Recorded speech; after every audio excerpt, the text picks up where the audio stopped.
Hello everyone, welcome to my channel. Today we will discuss about until, unless, if, whether और that.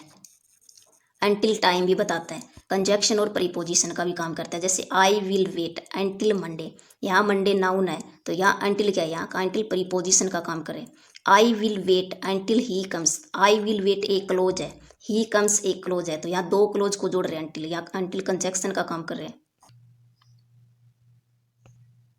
Unless conjunction का भी काम करता है और कंडीशन का भी काम करता है। जैसे unless he works he will not succeed, तो यहाँ ही वर्क्स एक क्लोज है, ही विल नॉट सक्सीड एक क्लोज ही है, ये दो क्लोज को यहाँ अनलेस जोड़ रहा है। और साथ में अनलेस क्या है, कंडीशन भी बता रहे हैं, क्योंकि अनलेस ही वर्क्स वह काम नहीं करेगा तो ही विल नॉट सक्सीड वह सफल नहीं होगा, तो यहाँ कंडीशन भी बताई गई है।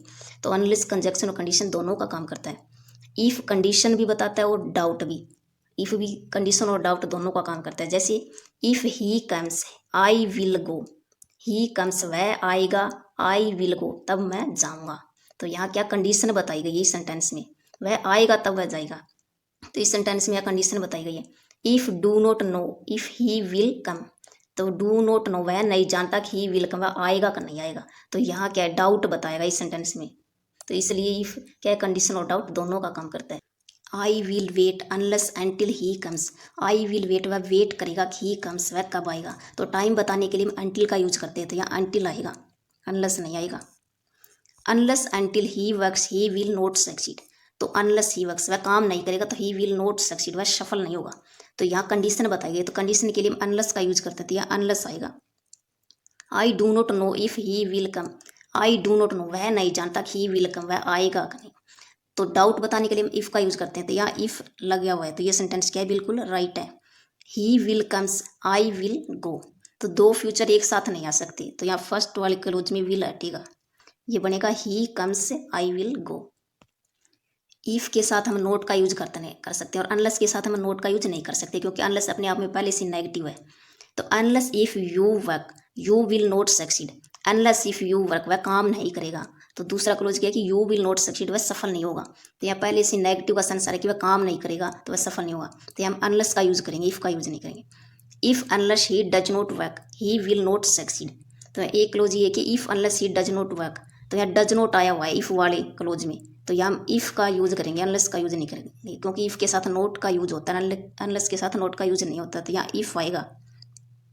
इफ़ और वेदर दोनों डाउट का काम करते हैं। जैसे I do not know if weather he will come, तो आई डू नॉट नो वह नहीं जानता कि ही विल कम वह आएगा, तो यहाँ डाउट बताएगा इस सेंटेंस में। डाउट के लिए हम इफ़ और वेदर दोनों का यूज कर सकते हैं, तो ये दोनों राइट है, आप दोनों लगा सकते हैं, इफ़ भी लगा सकते हैं और वेदर भी लगा सकते हैं। I do not know if weather he will come और नॉट, ऊपर वाला सेंटेंस देखो ही विल कम से यहाँ खत्म हो गया है, अरे ये इस वाले सेंटेंस में ही विल कम के आगे और नोट दे दिया, तो यहाँ हम इफ़ नहीं, यहाँ हम वेदर लाएंगे।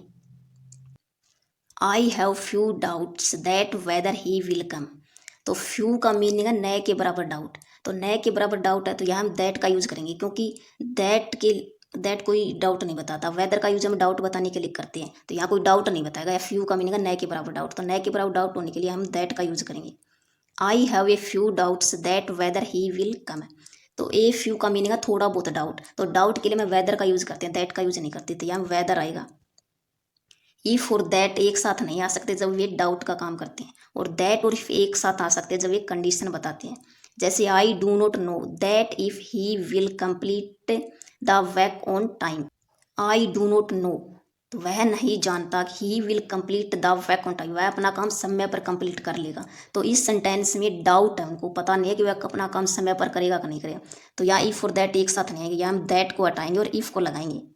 आई know that if he helps me I will he able to do the work, वह जानता है कि वह उसकी सहायता करेगा तो वह अपना काम कर लेगा। तो यहाँ कोई कंडीशन या कंडीशन बताई गई, यहाँ कोई डाउट नहीं बताया गया, तो इस सेंटेंस में कंडीशन का काम है, तो कंडीशन में दैट और इफ एक साथ आ सकते हैं, तो ये क्या है, बिल्कुल राइट है।